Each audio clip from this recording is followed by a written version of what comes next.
एक 17 साल की लड़की जंको फ्यूरुता जापान की एक आम हाई स्कूल छात्रा थी, पढ़ाई में तेज, खुशमिजाज और अपने माता पिता की प्यारी। लेकिन एक दिन उसकी जिंदगी ने एक भयानक मोड़ लिया। 25 नवंबर 1988 की शाम, जब जंको स्कूल की क्लास से घर लौट रही थी, रास्ते में उसे 4 लड़कों का सामना हुआ। ये लड़के ट्रबल मेकर्स थे और उनके इरादे अच्छे नहीं थे। उन्होंने जंको को जबरदस्ती पकड़ लिया और उसे अपने कब्जे में ले लिया। जंको को लगभग 44 दिनों तक एक घर में बंद रखा गया।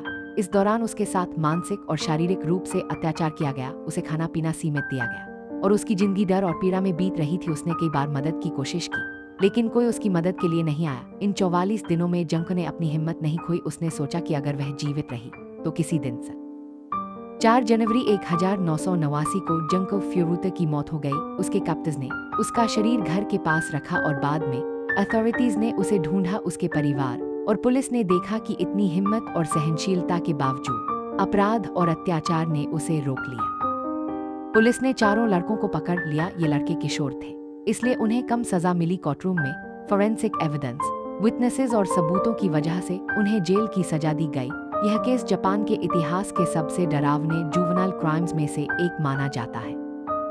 जंको फ्यूरुता की कहानी हमें यह सिखाती है कि कभी कभी हमारे आसपास का अंधेरा हमारे सोच से भी गहरा हो सकता है। ये भी दिखाती है कि इनजस्टिस और क्रूरती कितनी भयानक हो सकती है। अगर आपकी किसी अपने के साथ ऐसा होता तो आप क्या करते?